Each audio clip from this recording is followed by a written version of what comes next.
Hey everybody, welcome to episode 2 of the Vodkast. My name is Jeff Manchester. This is my YouTube channel. The Vodkast is a kind of sort of podcast, a space where I get to answer questions in depth about mixing, mastering, composing, arranging. I talk about my mother, I talk about my weight. We have, for today's Vodkast, I've got some Stoliechnia. It's the official pronunciation, and it's gold. So, you know. And I've got my little glass here, doing a little bit of little lime, some vodka. So it's extremely exciting. If you want to submit a question to the Vodkast, if you want a mix reviewed, if you want to ask me a question about composing or any of those things that I mentioned before, tweet me. I'm at Jeff Manch and use the hashtag Vodcast, or you can write to me, which a lot of people did, at vodcastpodcaster@gmail.com, and both those things will be right there in the description. Okay, so let's get to the first question, which comes to us from Tom. And Tom says, "Hey Jeff, loving the Vodkast podcast. Thank you very much, Tom." And he says, "My question is about audio engineering school." He says, "I noticed in a video that you went to audio engineering school. I'll link to that right now. I'm concerned that spending a lot of money on audio engineering school might be better spent somewhere else, namely buying gear." So I guess what he's saying is he could spend the amount that it would cost in tuition on a bunch of gear. So like 16 grand worth of tuition, spend it on gear. I could learn to use the gear myself, go on YouTube, do tutorials, blah, blah, blah, like on your channel and on other people's channels, or I could go the professional route and do a college or private audio engineering program, ? What do you think I should do? So, Tom, thank you very much for writing this question. This is a question that's near and dear to my heart because I did sort of switch my life around to pursue audio and audio engineering, and I know it's a very daunting, scary thing to take the plunge like that, especially when, let's say you had a sort of first or second career and then you just go 180 degrees. You kind of get to string along people like, your parents and your girlfriend or whatever, and they're all kind of shaking their heads, or they're very supportive, but deep down they're just like, oh my God, please, learn a trade, or like maybe he'll grow out of it or something. It's a really scary, emotionally and psychologically terrifying thing. So first of all, it's really cool that you're considering it, and I have a lot of respect for people who want to pursue these things in a serious professional way. I think it's awesome. This is a tough question. I mean, it depends on your level of commitment. It depends on all kinds of factors.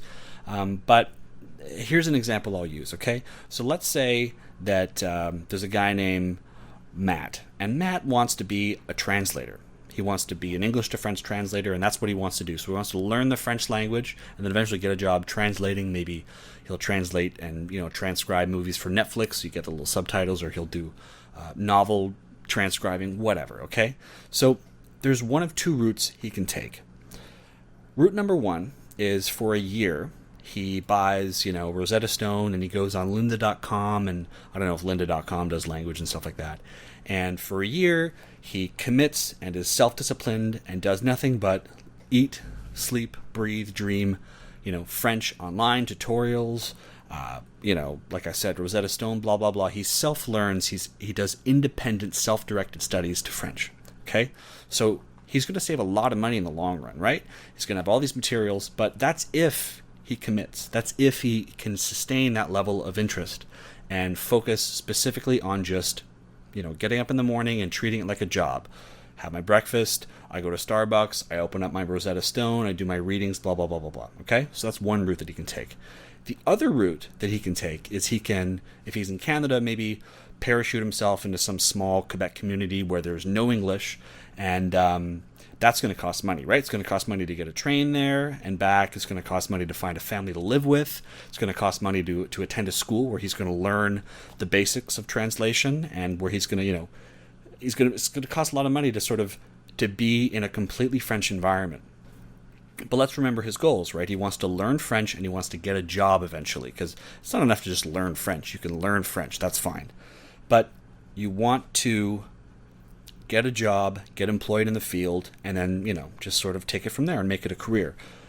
So this sounds kind of silly, but this is audio engineering. I mean, you can say, for a year, I'm going to do nothing but eat, sleep, and breathe YouTube tutorials. I'm going to go to Jeff Manchester's page. I'm going to go to Daniel James's page. I'm going to watch Pensado's place. I'm going to sign up for lynda.com. I'm going to buy a whole bunch of books on mastering. I'm going to tour in a bunch of programs. I'm going to go to the library and take out, Bob Katz's mastering techniques and all the rest of it. If you think you can do that, if you think you can really stay focused and driven and just sort of tunnel vision on that one goal, then go ahead and do it.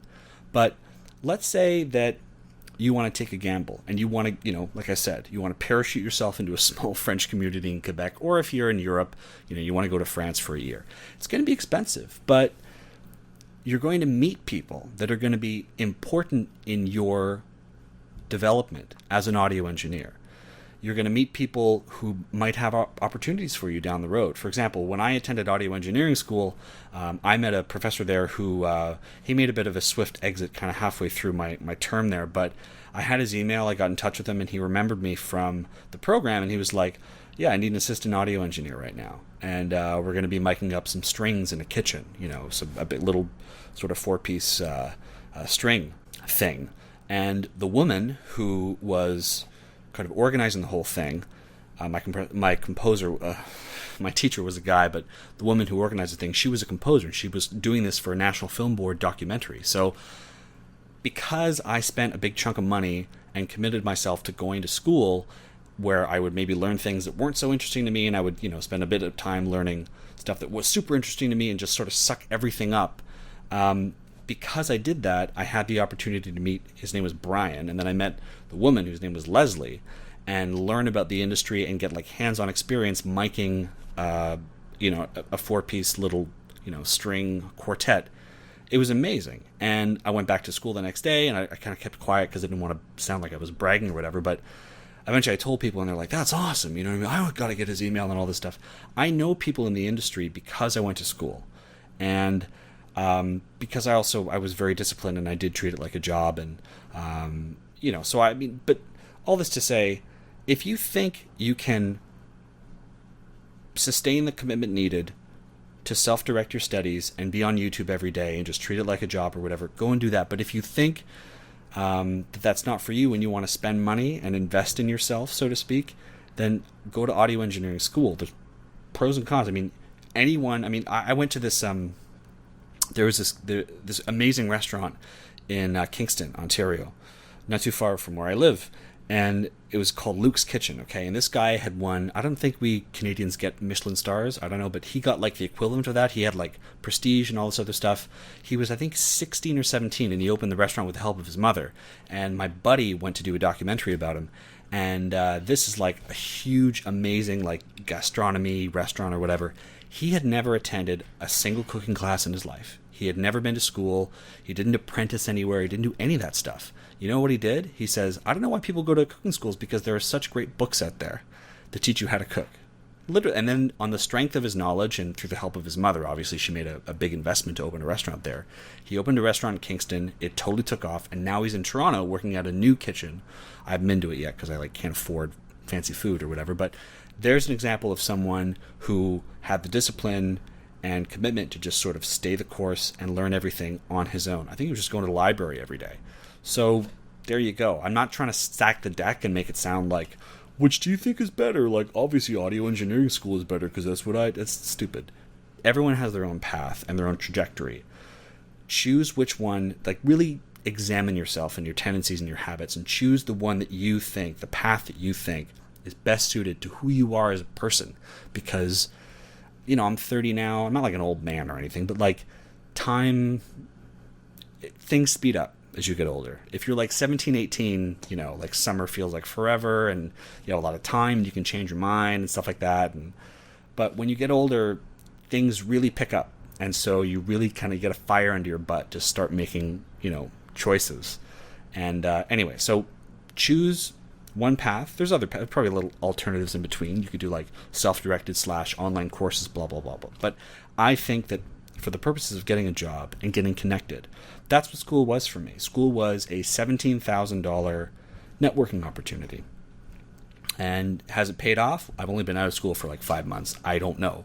But I think that the things that I say and do and the techniques that I show you on this channel are informed by a real sort of knowledge, practical knowledge, things that I learned having my hands on a Neve console, being in a tuned room, chatting with audio professionals who are working and have worked in the industry for ages. I think that stuff is very valuable. Maybe, I'm not saying it's more valuable than learning stuff on your own or whatever, but I think it counts towards something.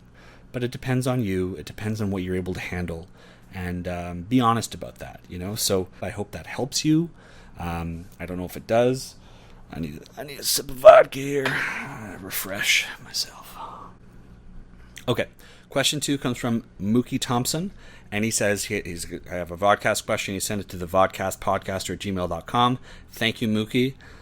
He says, if you have what you would consider a professional mix released in the wild that made you money, would you be willing to share and talk about the Ableton project file, the settings, i.e. the track dB peaks, master effects, blah, blah, blah, and your export settings, which is interesting.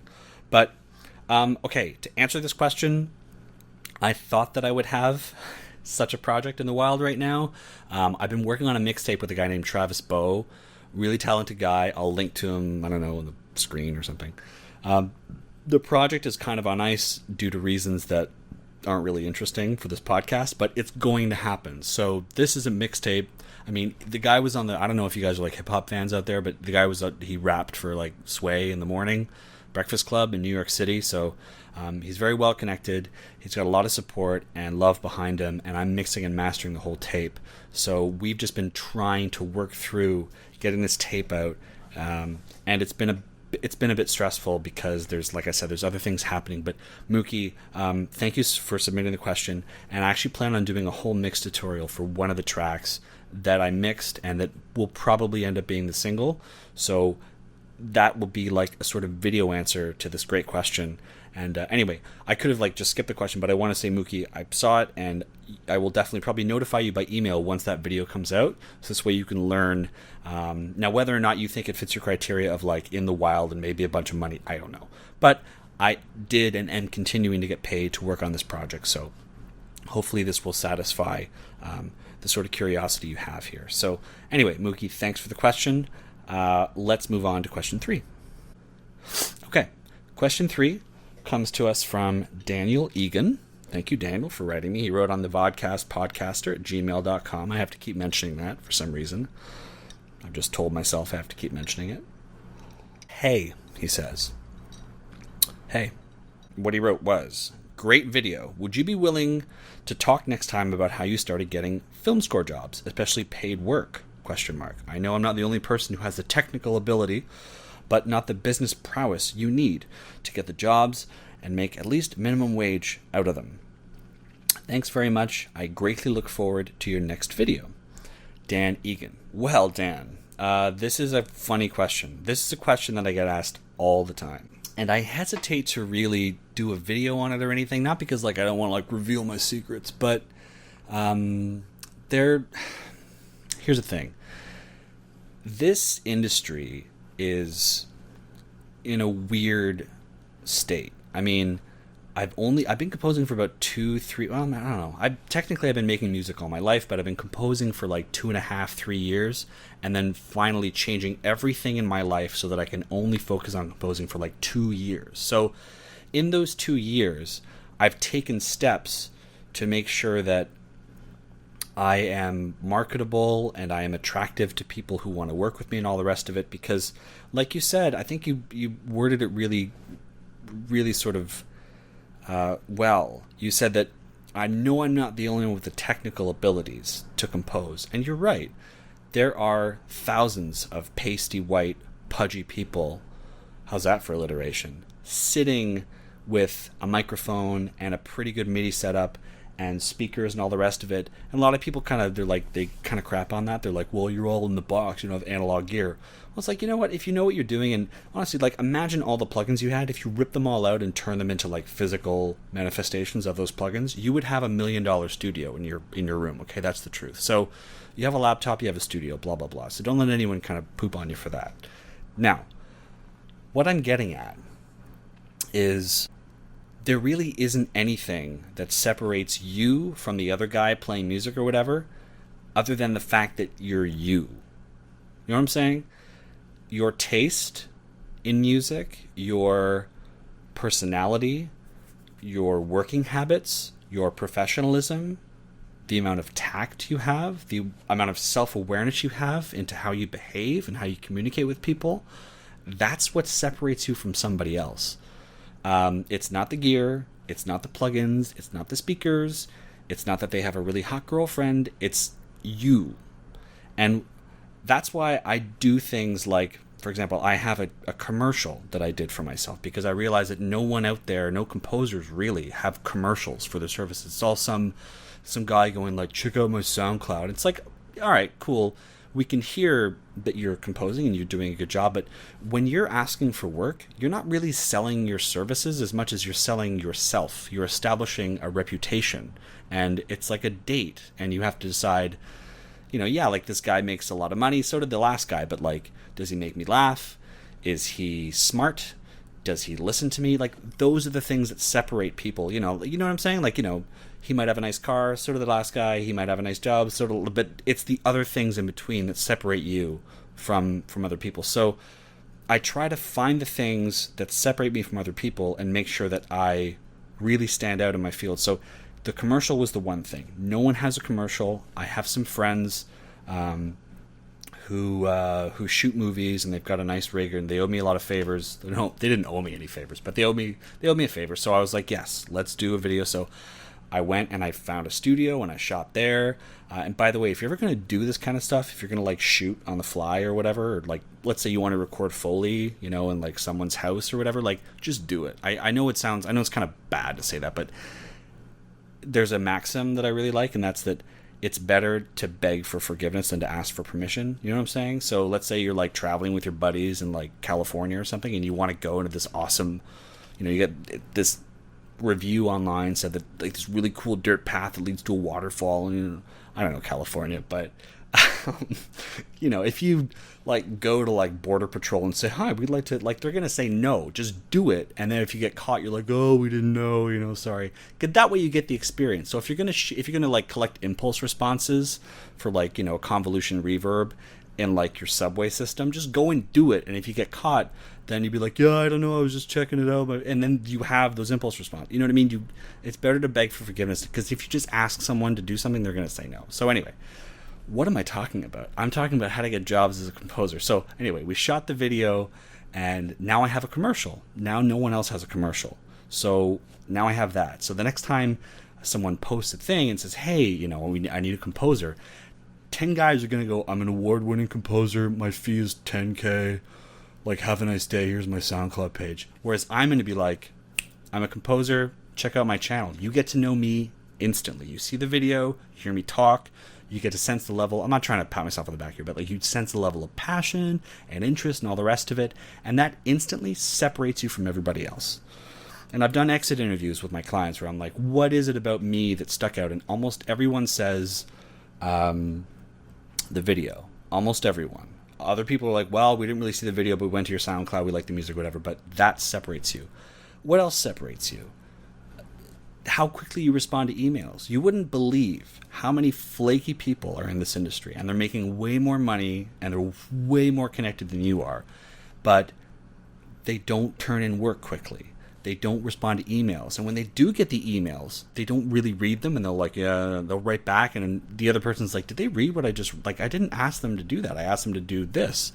But so the professionalism, the attitude, like I said, the tact, those things go toward whether or not you will get a job, because they might go, well, yeah, we have this award-winning composer, but he's a total doink. And we have this other guy who's not an award-winning composer, but he gets back to us right away. He seems really interested in the project. I asked him, what do you think about the project? And he wrote back this really lovely 2-paragraph long thing that showed that he read the post and the synopsis and the plot, and he's interested, or she's interested. You know what I'm saying? Like, those things really, you want to flatter the client, because the client, they don't know anything about composing probably, and they might not have ever worked with a composer before, but you have to connect on another level. And you do that by saying, I read the sides, or I read the script, or I read, not the script, but I read the posting, and like, I was actually just working on a project like this, or I've always wanted to work. I've only done documentaries, and this is a short, so I've always wanted to work on, just find ways to sort of burrow into their heart. You know what I'm saying? It sounds kind of lame, but passion, interest, punctuality. You're right. Everybody can compose. Everyone can get, stupid KRK Rocket 5s and a MIDI keyboard and torrent Ableton and be like, I'm a composer now. It's like, no. You are selling yourself more than you're selling your services. You're selling your, I hate to use this word, but brand. That's what you're selling. You're selling a relationship and an experience, a creative relationship with that other person. And that is usually what makes or breaks getting a job. Now, I am not doing this to the point, I'm not working to the point where I can stop doing all my other jobs. And that's the thing that you have to know too, is that usually whenever you see even really successful people on YouTube and they're just like, they put up their cover video and they're there like really hammering it out in front of a microphone to like at some terrible top 40 song, chances are they're also bussing tables and they're also working a night job, and they're also going to school to get like, I don't know, like some business degree. Like they're doing other things. I don't think there's anyone in this industry really, with the exception of like Bob Ludwig and maybe Dave Pensato. Even Pensato, I mean, he's got his Pensato's Place, which blows up his brand. He's doing awards and all this stuff. People in the audio industry, it's a really tricky industry. It's not like it used to be. The good news is there's still people who always want to record their stuff and get it mixed and mastered, but a lot of people can do those things on their own if they know how. So, and also there's a lot of services, a lot of library music out there. You can just go and download some free stuff. And, even like a few years back, Moby just released a bunch of free songs. Like, yeah, do whatever you want, royalty free. And a lot of it sounds incredible. I mean, Google just released, I think maybe a couple weeks ago, they had this, this little piece of music that was composed completely by their AI system. And it sounded like garbage, but for a computer, not bad. Like, let's see where it goes in 5-10 years. And maybe you'll just type in a couple tags and keywords into the Google service and just download this royalty-free song that'll be perfect for your movie project. So, things are changing. People have other jobs to support themselves in their passions, and so do I. This summer I have a summer job, summer contract. I have another job that I work on the side, and I have composing, but I also do other stuff that I love in audio, like mixing and mastering and all that stuff. I find that stuff really fun. My main thing is to compose. I'd love to just sit there and compose all day, but I can't. So anyway, hopefully, I hate to do this where like I can't give you just like a do this, and this, and then you will end up like, no, it's just not like that. You have to really be versatile and have a lot of insight into who you are, so it's almost like someone who like practices smiling in front of the mirror every day, so like they can learn how to take a good photo of themselves. You have to know how you are in order to know how other people perceive you. And once you learn that, then you can go, okay, here's what I'm good at, here's what I got to work on, so you can present the best version of yourself to clients and make them want to work with you. So hopefully there's some good tips in there and it wasn't just me rambling. Let's move on to the next question. Thanks so much for sending it in. And if you have anything else you want to ask or talk about, just send it in. So the next few clips are mix reviews. Thank you so much to the people that sent the mixes in a downloadable format, because then I can play them in the video. If you just send me a SoundCloud link, I can't really put that in the video. I have to download it as media and then upload it to the video as I edit everything together. So thank you. But just a tip for people who are going to send stuff in. I'm always open to doing a mix review, but if you give me specific things to look at, like if you're like, what do you think, man? Like, it's like, I can't really do much with that. If you're like, if you have a specific issue or area of concern, like the relationship between the bass and the kick, or like, I don't know, do my strings sound too MIDI, blah, blah, blah, blah. Those things I can really sort of hone in on when I listen, because if you just send me something and you want me to just check it out, then that's fine. But I can't really give you feedback if I have nothing on which to deliver feedback.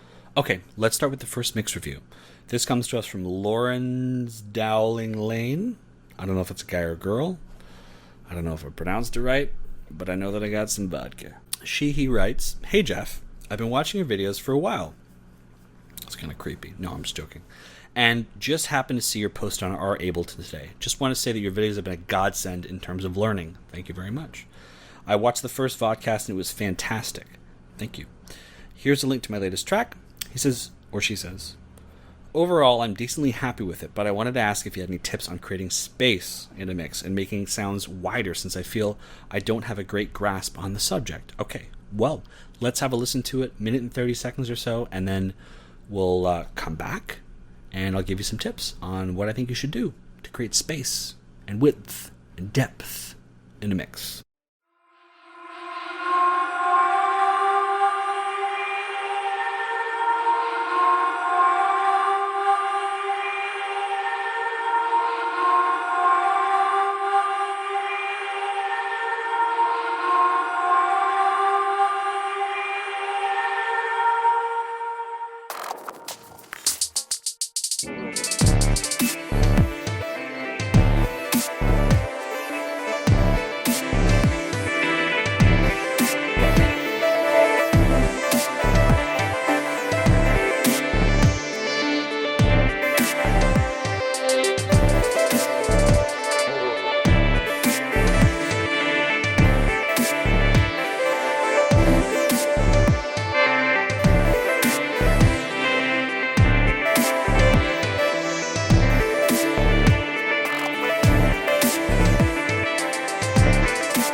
Okay, thank you so much for sending that track in. Very hot, very hazy. I gotta cool off with a little sip of vodka here. Now, your question is about how to create depth and space within a mix. A lot of people make a mistake when they're adding reverb. They'll put it on the master channel, or they'll put it on, a couple tracks, or they'll put it on tracks that really don't need reverb, or just need a conservative, judicious amount of reverb. The kick and the bass, for example, I would say be very, very careful adding reverb here, because we don't want to spread these sounds out. We want them to remain thin and mono, especially if you're going to be playing them back on a phone or in a club. But with respect to other things like pads and synths and all that kind of stuff, and hi-hats, and especially the snare, we want those things to have reverb, but we want the reverb to be controlled, because reverb can get out of hand very, very quickly. So here's my first tip to you, okay? Try what's called an Abbey Road trick. Now, this is apparently the trick they did at Abbey Road Studios, called the Abbey Road reverb trick. I'm reading from a list of tips here. The first thing to do is, let's go to those pads and insert an EQ, then put a reverb on there. So we're not setting to a reverb, we're putting an EQ, and then we're going to put right underneath in Ableton or whatever, so EQ, EQ8 if you're using Ableton, and then reverb. Roll off the highs at 10 kilohertz. Okay, so 10K. We're going to roll them off. So it's like that. And then we want to roll the lows at 600. Okay, so it's looking like this, right? The whole frequency spectrum is here, and it's looking like that. So we have like a little sort of arch right there. Then lower the roll off at the highs to as low as 2 kilohertz for just to make space for those drums. Then dip a little at 2 kilohertz to better fit the vocal or any other instruments that you have. So you're almost looking at something like that. And what that's going to do is that's going to contain the reverb, and you'll see the difference between having no EQ on there. Everything's going to sort of radiate outwards, and it's going to be kind of what I'm hearing now. It's going to be kind of soupy and swampy. And when you have a controlled amount of reverb there, it's going to really sort of give the track some life and stuff, but it's not going to sort of overtake and smear everything.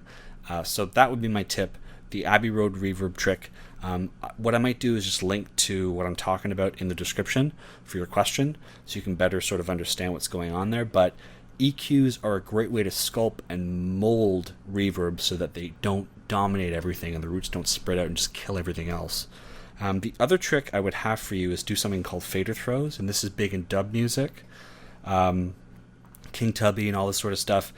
Those guys are basically, they're doing automation. They do it live, they've got like a whole like mixing console, and they'll just like throw to reverb or whatever. But basically, you want to enable reverb, turn it on touch or whatever you have in your DAW, and go to your wet dry knob on the reverb and then hit, record, automate. And then when you get to a really interesting moment, just throw the fader. So just, don't throw your fader. Whatever you have, your mouse, turn the reverb up to 100% and then back it off very, very slowly. And that's going to create sort of movement just for a moment, right? And then you're going to pull it back. That's one thing I didn't hear in this track too much, was movement and sort of sculpting and shaping and life through automation, which a lot of people sort of neglect. They'll just make a track, throw the effects on, and then leave it there. The pros, if you get a mix from them, you put it on a control board or whatever, all those faders are going to be moving up and down. Those knobs are going to be twisting left and right. Things are moving. It's a moving sort of, it's a living, breathing thing. So you want to really embrace automation, especially with reverb. Do your fader throws, even delay. I didn't mention delay, but delay is another great way to create space. Reverb and delay throws are really going to give movement and vitality to your songs and ensure that things don't stay kind of stale and very sort of swampy. So the Abbey Road reverb trick, I think, on specific instances where you want reverb, again, that curve like that, and also fader throws in the right places at the right time. There's some really great sort of dubby reverbs and delays that came out of Ableton a little while ago. Let me see if I can just look it up here for you. I own both plugins. They're native Ableton plugins, meaning that they were made for Ableton, so they're going to sit natively along EQ8 and all the rest of Ableton stuff. Okay, so I don't know if you have Max for Live, but they're called Dub Machines, and they're by Surreal Machines. And they've got, I think they've got a reverb and a delay, and they're basically, they're modeling, tape delays, so like Roland space echoes and all the rest of it. And they're very flexible. They don't, munch down on a whole bunch of CPU. And I think that if you get those things, or even just use ping pong delay and all the rest of it to create movement, you're really going to open up the track. It's going to sound totally different. So check the description for more information on those two things, and hopefully that helps you achieve the space and width that you're sort of looking for without everything sort of getting smeared together. Okay, so next up, the next mix review comes to me from a band in Norway, which is very exciting because I've been drinking some vodka, and if you know anything about Norwegian, there's a lot of syllables and consonants and stuff, and it's a lot of fun to pronounce if you have or haven't had any alcohol. So this one comes from just the band. Actually, the guy's name here might be like Vetle, I don't know. But the band's name, I think, let's see if I butcher this. Verden Sommet No. I don't know how to say it, but he goes, "Hi, we're a Norwegian band called Verden Sommet. We're releasing a new single these days called Aldri Ingen, which means never again in English. I don't know. If you want to review it, please do." And then they sent me a link. Now, I wrote them back just to be like, if you could just give me some more details, and they did. So, what they're saying here is, cool, here's some more details, some off the top of my head. Is there anything too money? Would you prefer anything to stand out more? Is it loud enough? And how loud do your tracks need to be? How loud do you like them to be? I could talk about this forever. What's your take on the arrangement and the structure? How do you like the interchanging between the singer and the rapper featuring? If you like the track, where do you imagine you'll listen to it next? With who? Which is a really interesting question. How would your remix of this track be? I don't think I'm going to answer that just because I don't know. How would you describe this genre? That's an interesting question. How's the width of this track? Let me know if these work. Cheers. Vetle. Well, tusen takk, Vetle, for the spørsmål. I don't know if that's a question. I should tell you that I spent 6 months in Bergen, Norge. Bergen, Norway. I should stop being ridiculous with the accent. But anyway, so I've forgotten a lot of what these things mean. But spørsmål, I think, is question. Anyway, thanks for the question. Let's listen to your track, and we'll be back in like 2 seconds.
Okay. Thank you very much for sending that mix in. This is a really great song. I can tell that it's been mixed and it's been arranged by people who know what they're doing. There's only one. Well, there's a couple issues I have. Mostly that, like, oh my god, this song is loud. Like, it is so friggin' loud. Like, when I put it through Isotope's Insight, which measures all, it's basically a fancy metering system. We're looking at like about minus 7.1, minus 8 LUFS, loudest units full scale, and that's like, digital sort of readout. Basically, if you were to throw this track onto SoundCloud, or if you were to throw it onto Apple or whatever, you're already exceeding a lot of the decoding and encoding compression algorithms that they use when they get tracks in there and they pump them out and sort of make them sound good. You're not leaving any sort of room for any dynamics or anything, so you might listen back even in a very nice room to your track on YouTube and be like, we didn't make that. That's because everything is already so squashed. So one of the tips that I'd have for you is, first of all, learn the loudness unit, the LUFS sort of breakpoints for all of the sort of output formats out there, like the streaming services and Spotify and stuff like that. I'll tell them to you right now. If you're going to master this stuff, if you're sending it to a mastering engineer or whatever, they should know this information too. YouTube is minus 12 LUFS, Spotify is minus 11 LUFS, and Apple is way more generous. They're minus 16 LUFS. Right now, you're at minus 8 LUFS. So if you were to put this on Apple, they wouldn't have a lot of, it's extremely loud. And I say that with a bit of sadness because I think this is a really, really great track. But, if we had a VU meter, it wouldn't be bouncing at all. There's no dynamics. It would just be like this the whole time, like that. And there's some really great moments of sort of chaos and beauty. And, we go into that verse and I have no idea what's being said. But, we get that amazing, like, just like horn, crazy, chaotic section. Then we come back to it. There's almost no real aural difference between those two parts because everything is so friggin' squashed.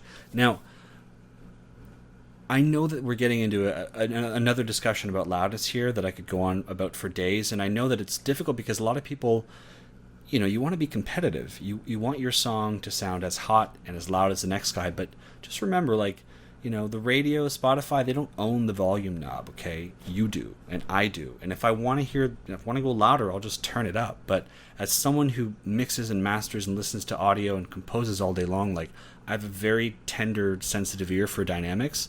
And if something is just so loud and insane, like, look at Radiohead's, Moon-Shaped Pool record. That it's too loud. It's way too loud. And you might argue that most pop music is loud or whatever. That's just not true. James Blake's new record, that is like, there's a guy named Ian Shepherd. He's a mastering engineer, and he hands out an award for, like, Dynamic Day, he calls it. And that album won the award, basically. It measured in at like minus 14, minus 15 LUFS, which means, yeah, it was quiet, but if you turn it up, oh my god, the experience on there, it's amazing. It's an incredible record. You're hovering louder than where people like Drake and Rihanna are. I'm just saying, I mean this in the nicest way possible. You're competing with people who have loads of years and amazing gear and all kinds of experience behind them to make those songs sound really good at minus 10 LUFS, minus 9, minus 8. And that stuff already, like, it doesn't matter how much money you spent in your studio or whatever, when you get up to those kind of peaks and then you throw that stuff on a streaming services which have compression algorithms and encoders that squash things even further, you're really doing a disservice to the song. And this is a great song. Like, you had all these questions for me about, like, what should I do about this?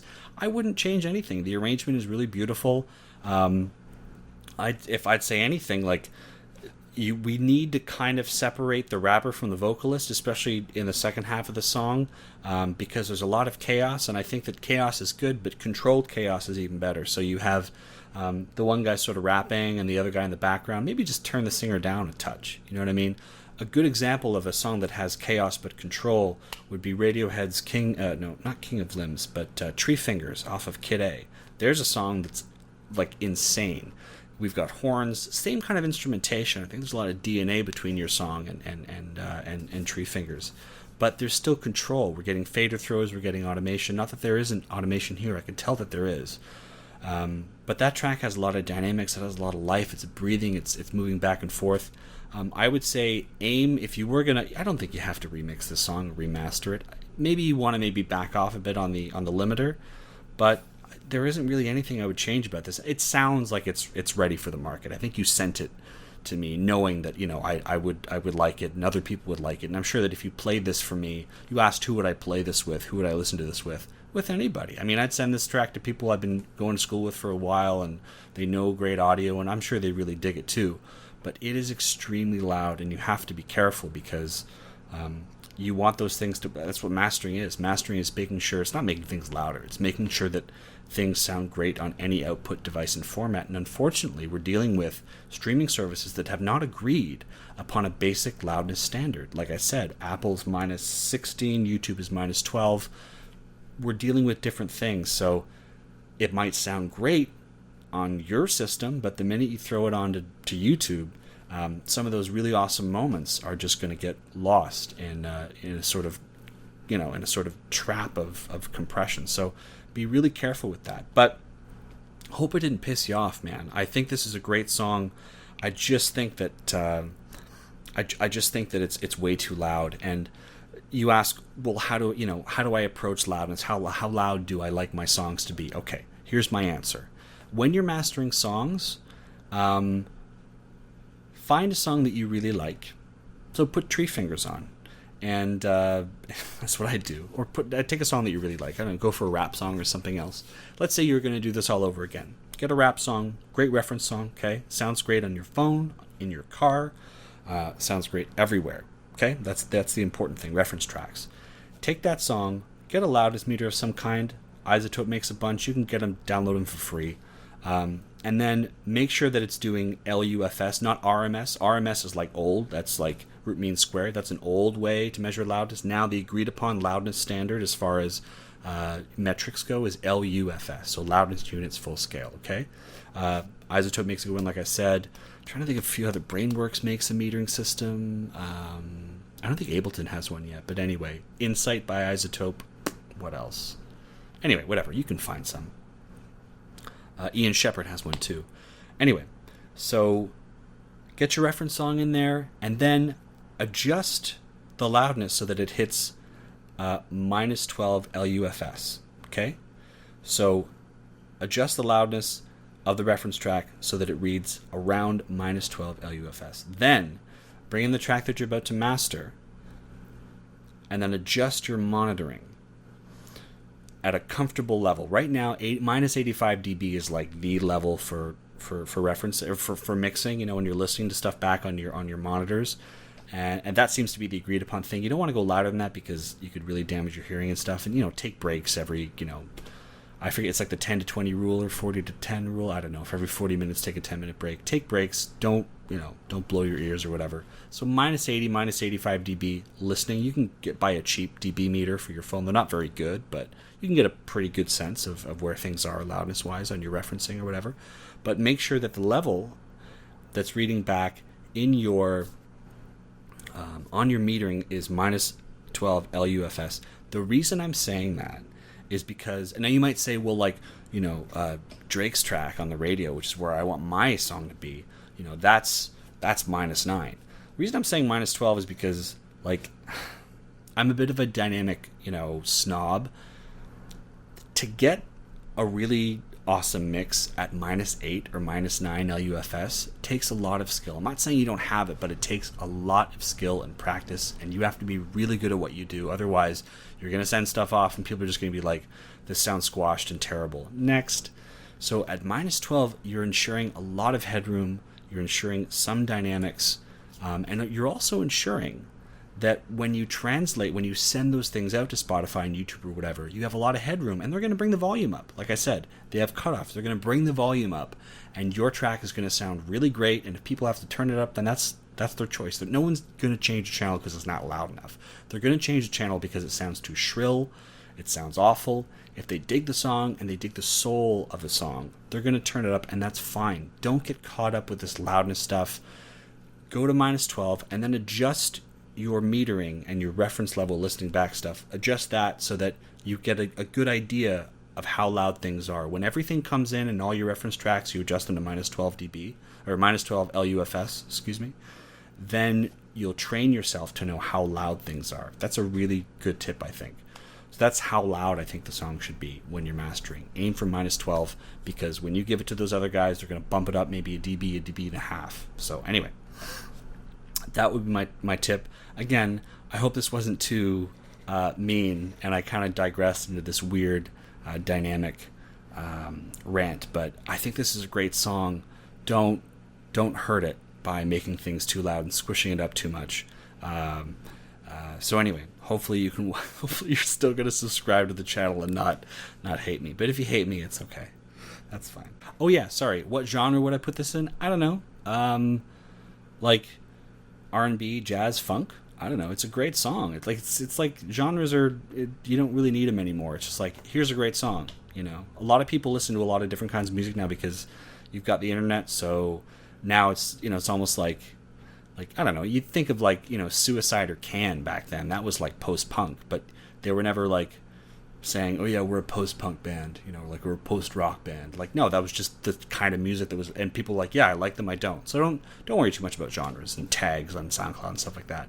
But yeah, I'd say it's somewhere in the vein of it's a little Zappa, it's a little jazz, it's a little Yes, it's a little Tull, it's a little kind of, you got some really great rapping in there, and I don't listen to enough rap to be like, oh, it's a little, I don't know. But it's just a really great, feel-good sort of, smoke a bunch of weed and just relax kind of vibe. I don't know what's being said in there, but hopefully it's a positive message for the children. Right. The next question comes to us from Sam Whittingham. Sounds very British. Maybe you're not, maybe you are. But we're going to make fun of the name. No, I'm not going to make fun. My name's pretty British. It's like Jeffrey William Manchester. I don't think you can get any more British than that. So Sam Whittingham, he wrote into the Vodkast podcaster at gmail.com. And he writes, "Hey Jeff." What's up, Sam? "I don't have a specific question." That was the end of his email. No, it wasn't. But he says, "I wanted to send you one of my most recent tunes that I mixed and mastered. If you could address any problem areas that you hear or just give me any general tips, it would be greatly appreciated." Now, normally, again, like I said, I go back for feedback. It's got to be very specific, but, let's just do it. Let's just get into it. He sent us a track called Tough Break. And I got to say, Sam, I've been listening to this track not on repeat, but it's been in rotation. I don't want your head to get too big, but it's been in rotation. It's a good track. Let's check it out. About 1:30, and then we'll come back and we'll talk about the track.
Okay, thank you very much for sending me this track. Again, I really like it. I think it's very good.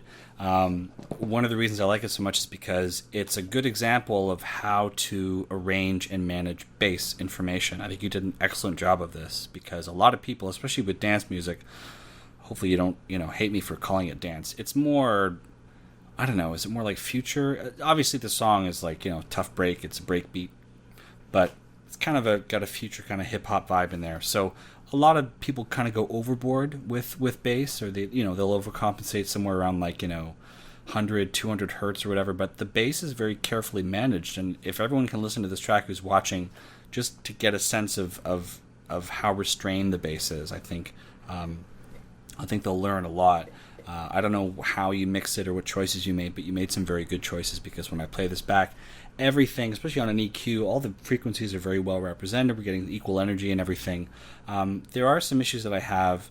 There's a couple resonant peaks, I think, when I pulled up the EQ. Not a huge deal, but around 600 hertz, 600 or 700 hertz. So you might want to just apply like a dynamic EQ and Isotopes Ozone 7. I think they put it in 6, but or just bring a little dip down. And I'm not talking like if you're going to remaster it, don't do big, 5 dB, 6 dB cuts. Just half a dB, 1 dB, and that's if you want to do it. The real issue that I have with this track is that it's very, very, very loud. It looks like you put a limiter on there at like negative 0.03. That's cool, but it's still extremely loud. We're looking at like -7, -8 LUFS. It still sounds good, I gotta say. You did a good job. That being said, because it's a dance track, there's fewer variables to control for, because we don't have like cymbals and a multi-mic drum setup and 3 vocalists or whatever. So it's very carefully managed and everything, but it's still extremely loud. And I think that if you had moments of quiet, loud, dynamic verse chorus or whatever, we'd really see the limiter sort of destroying some of those moments. But in this case, it's a very straightforward kind of Aphex Twin kind of vibe, start to finish, and it's I'd say that it's a little louder than it needs to be, but overall I don't see any big problems with this. It's a very it's a great track, very sort of like casual. It's not easy listening. I love easy listening music, by the way, and you guys should check out easy listening music. Just Google it, because like the stuff you can learn from that genre of music as far as arrangement and stuff goes, it's just like immeasurable. But it's very cool, laid back. I think it's a great track, man. I don't have that much to say about it. It doesn't help that I didn't get too much as far as like specific feedback and all that, but that's fine. Everything I said about the Norwegians track, I would say loudness wise, learn from that too. So on your metering, especially, you said minus, or I said you did minus 0.03, do 1 dB. I know it sounds crazy, not 0.01 dB, 1 dB, because those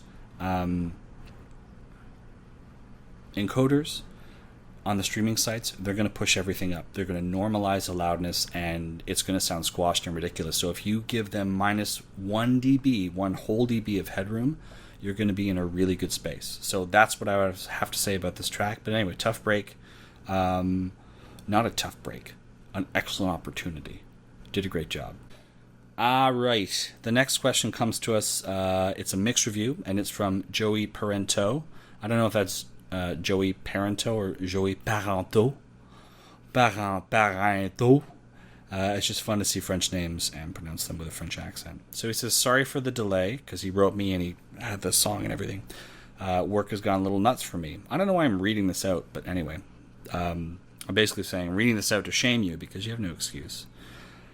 I'm joking. So generally I had more questions about compression, he says, on this track. He says, I'm trying to bring my RMS levels up in line with my displayed volume, and it seems that the only way I can get those levels where I feel like it needs to be compared to other songs is to have it compressed, or is to compress it and use a limiter far more than I feel is logical. I'm with you. I feel a lot of people make that mistake, sometimes resulting in inconsistencies in volume. I'm using Isotope for learning to master at the moment. Great resource. I talk about them all the time on the channel. So he continues. Also, any harsh criticism is really welcome in the general sense of the song. It's very hard to get realistic answers from people when you're only one you or they know personally that produces. I know what you mean. Usually they're amazed that you're able to make this thing and act as the worst focus group they can, when all you would welcome is some constructive criticism. Word up. Thanks for considering me, though. Any other questions you have for me? Blah, blah, blah, blah, blah. Also, he asked when the episode is coming out. It's coming out today. Patience. Joey Parento. Let's get into it. Let's listen to your track for 1 minute and 30 seconds. Well, maybe a little bit longer than that. And then we'll return and I'll give my thoughts on it, okay?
Okay, thank you very much for sending that in. Very cool track. I love quiet, loud stuff. It's kind of bonkers. Whenever something is really hard to define, I like it. You know what I mean? Like when something's kind of alienating at first. Like, you ever notice how like your favorite shows were at one point unknown to you and very alienating, like Mad Men? If you go back and watch Mad Men, you kind of can't believe it got off the ground and became this huge success because it's so like weird and slow and all that. But once you get into it, so it's awesome. So anything that you love is usually kind of alienating and weird to you, and then you sort of find your way in, and it's awesome. So I like music like that. I think this is representative of music like that. So thanks for sending this in. Yeah, man, I'm noticing some volume issues you're talking about. Again, we're kind of getting to you at the end here, but the things I was saying about the other mixes I was reviewing, they really apply to you. So forget about RMS meters. Invest in a LUFS meter, and if you like Isotope, then maybe you can bug them and get a student discount on Insight, or just download one of the many LUFS meters out there. And LUFS, loudness units full scale, this is now the agreed upon standard for loudness in the industry. Don't use RMS anymore. So LUFS is where you want to go, full scale, digital. And like I was saying to them before, I mean, I also brought it into to ozone. I'm noticing that you're peaking, you're clipping, you're distorting, you're going plus 0.2 dB, so you're going over unity gain, and that's a problem, right?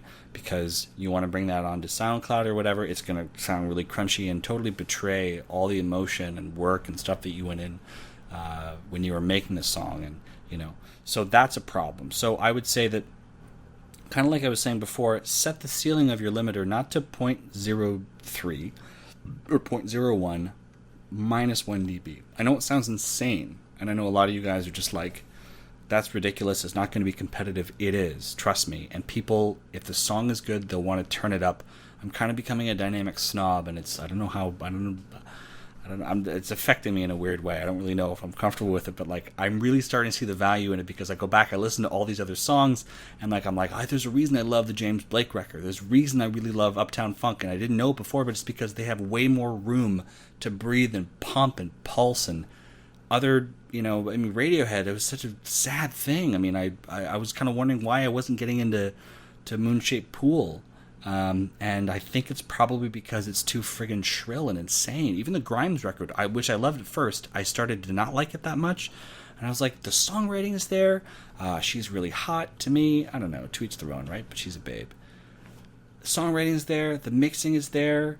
What a fresh take for her. And compared to the last record, like, it's pop and all this stuff. But for some reason, I just can't. I'm like, there's a barrier to entry now that wasn't there before. And it's fatigue on my ears. It's too compressed. It's too limited. And I think big mistake. And I mean, I say that because I think she was the CEO on this record. She was doing the mixing. I know her brother, I forget his name, but anyway, he's a visual guy. He does like music videos. He's actually going to be directing a music video for my friend's band.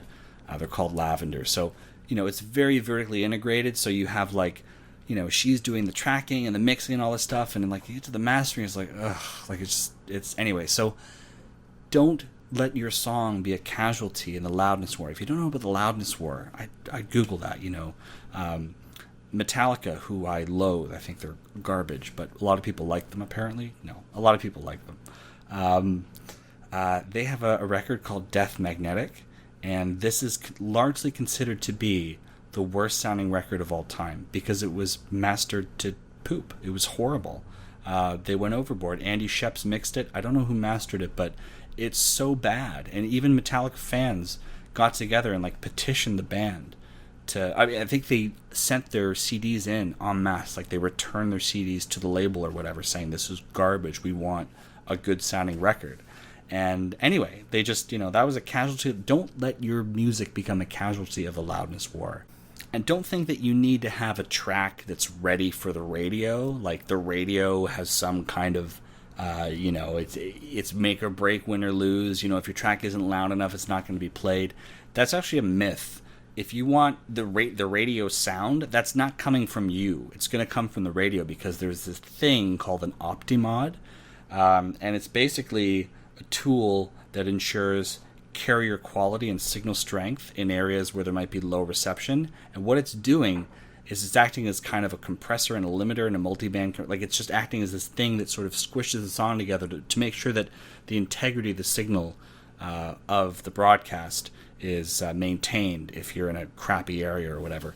And it's basically, it affects the sonics of the sound, so that radio sound, it's not because you sent them a super hot mix, it's because you sent them a mix and then it gets put through an Optimod, and then that creates the radio sound or whatever. So don't feel like you have to do some sort of special surgical stuff and download a bunch of plugins to make your song competitive. To make your song competitive, you need to understand loudness, you need to pay attention to LUFS, you need to pay attention to your metering, and you have to trust your ears and just go, I don't care if this song isn't as loud as Rihanna's work or isn't as loud as like Dave Grohl's, latest project, which is also weird. There's this guy, again, I mentioned him before, is Ian Shepherd. He's a real dynamic snob, and I'm kind of turning into one too. And he was like, personally, I hate Dave. I don't like him at all, and not because like the music is okay, but like him as a person, like he just annoys me.